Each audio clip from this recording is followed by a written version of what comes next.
Okay. Hey, it's Steve Zocchi with the Traction Reaction Podcast. I'm here with Donnie Gardner, and we're at Ray Skillman's outside of Indianapolis. Got something a little bit unusual for this one. What are we looking at behind us, Donnie? We're looking at a 1928 Allan Herschell wooden carousel.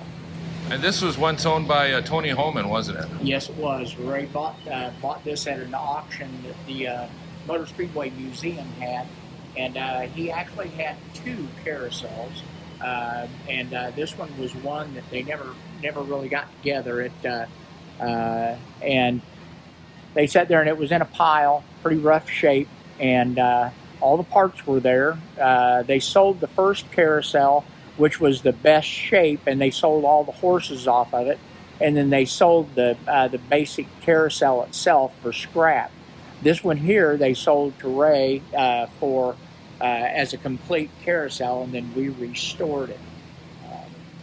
They bought it in, the way I understand it was they purchased this from a place in Peru, Indiana, and it was supposed to have always been an Indiana-based carousel. I got that information from a little guy named Fred that worked for Tony Hulman for 50 years and resided in Terre Haute, and he was the person that picked this up and took it back to Terre Haute.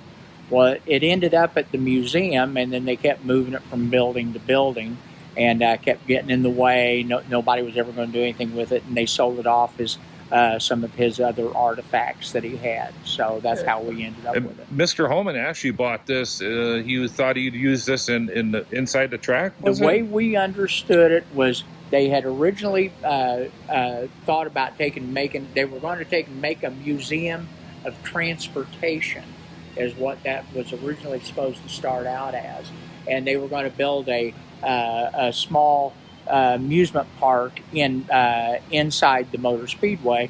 The way I understood it, that the insurance regulations wouldn't allow it. So then he was going to they were going to take and put it across the street, and then they were going to shuttle the people back and forth in little trains, which is over there on the other wall, and that wouldn't happen because they couldn't go under 16th Street and they couldn't go over it. So the whole thing just kind of came to a stop. So that's what I had heard over the years, and we ended up with it. Ray wanted to get it back together, finish it the way it should be, and this is what we ended up with. All right, Donnie, these panels are all hand-painted, aren't they? Yes, they are. We've had a young lady here in the Indianapolis area, Cherie, and she painted those all hand-painted. And what we tried to do is we tried to make those panels tell some of its early history. Like the one that you're looking at right here, that would have been the early Indianapolis Circle monument downtown, and the little Church of Christ on the side. Then we've got the little train here, which was the Monon line, and then we've got some. As you go around the side, you'll see the circus theme from Peru, because that's where it came from, a little circus town over there. And then we've got Ray, when Ray bought it, some Ray Skillman amusement kind of thing, and that's what we tried to do. We just tried to take and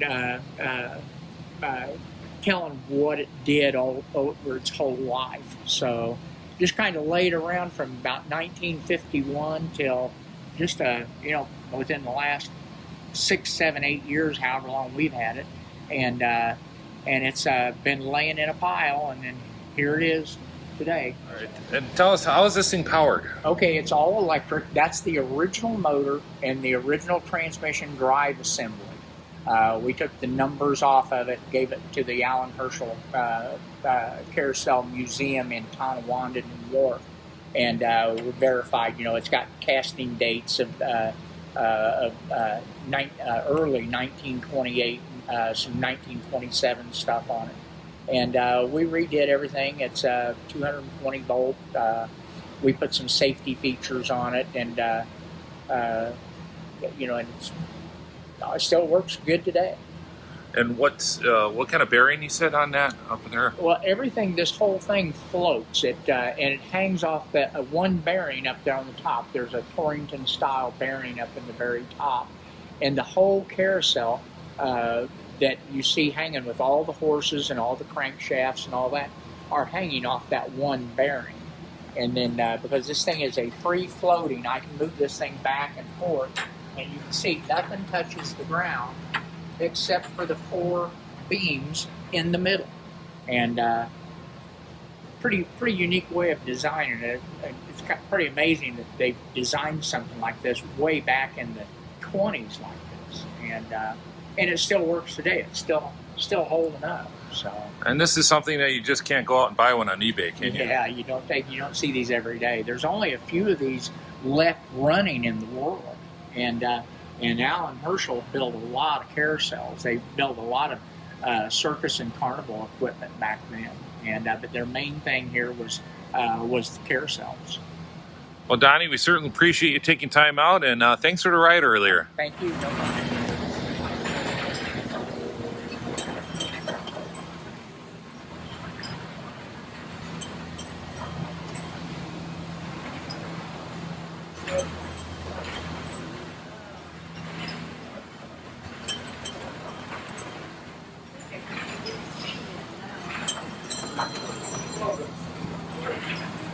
Thing runs pretty smooth for 1928.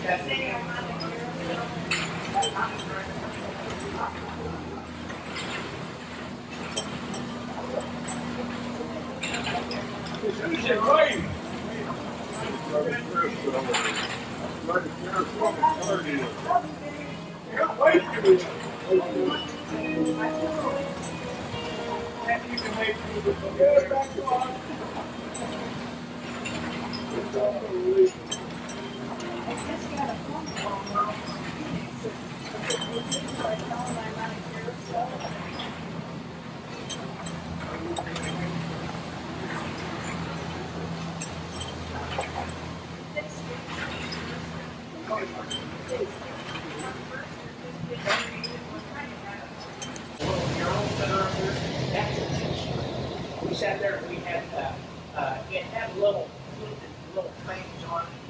Is those big beams right there on the floor? This whole thing, I can move the whole thing. It's all hanging off that one bearing up there. Yeah. That's unbelievable.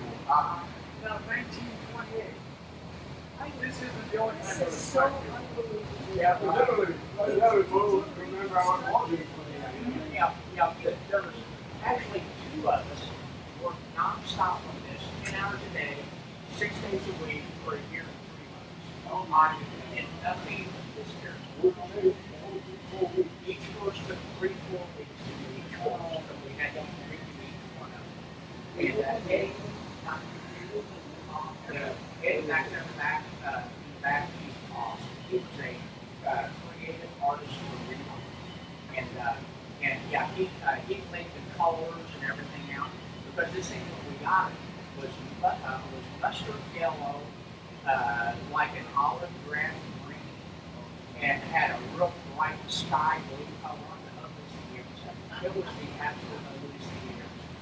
And so we just tried to doll it up a little bit. The one mistake we made was, if we had it to do over again, we would have purchased the canopy first, because we could have matched the paint to it.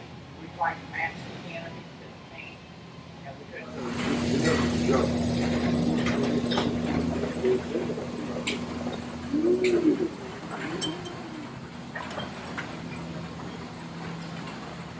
couldn't.